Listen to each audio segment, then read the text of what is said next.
All right, let's cut to the chase on this. Good to have you with us for breakfast. A review by the New South Wales Law Reform Commission has found that the state's penalty notice system marginalises vulnerable people and made 72 submissions. Why? 7,000 different penalties handed out under 100 different codes. Last year, it was worth hundreds and hundreds of millions of dollars. David Shoebridge is the Greens Justice spokesman, joins me now. David, good morning to you. Morning.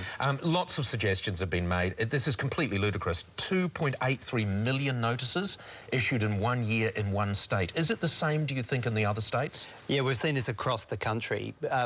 Government's using this penalty notice scheme basically as a revenue raiser and to prevent the cost of having people go to court. So it really is growing like topsy across the country. And as you said, just in New South Wales alone, 2.8 million notices last year. Almost $500 million in revenue. That is extraordinary. It's become a revenue raiser, absolutely. And people but they would say, of course, they would disagree with that. And they would say, look, if you want to live in a civilised society where people obey the law, you have to have these rules. How do you know it's just a revenue earner? Well, we have to look at what the figures are in terms of the challenges for this. Now, it can't be right that 99% of these penalty notices are accurate, but only 1% get appealed.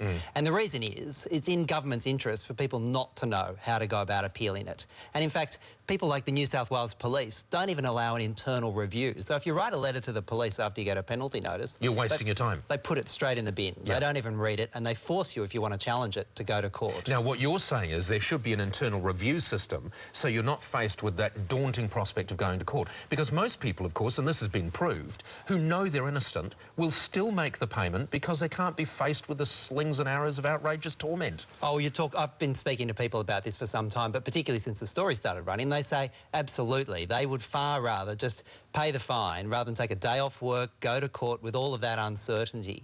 And the far better solution, which is what the Law Reform Commission says, is have in place an internal review process. You can write a letter, explain their circumstances, and not have to go to court. But we're not seeing that here in New South Wales. One of the other issues that came up was that people are not given warnings. They're just instantly written a ticket, sometimes for the most minor misdemeanours, things that people didn't even know were misdemeanours. But how can you bring change about with regard to that? Because that's quite a nebulous thing, isn't it?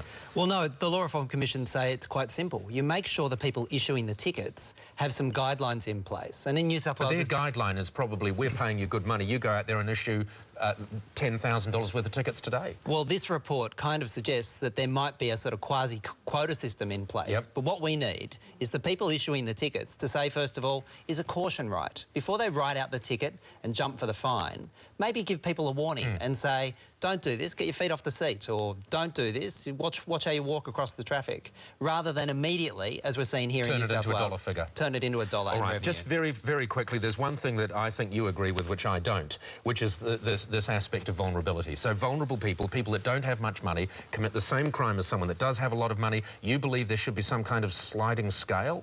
Well, I think we can't have the penalty system be just the only answer, because someone on a modest income... But if everyone commits the same crime, though, if everyone commits the same crime, why shouldn't the penalty be the same? The crime is the same. They have a different impact. Say if you're a single parent on a government pension... I understand where you're going with that, but these people are already paying more tax. They're already being... Their ticket is already being clipped many more times. So well, you believe more careful where they park for. Well, so should the poor people. Absolutely. But what you need to have is a system that actually acts as a genuine deterrent. A fair system. A fair system. And it's not fair if someone's on a big income, they don't even notice the $200 or $300. Well, that is fair. No, I'm disagreeing with you there. But I believe that the system itself needs to be turned on its head.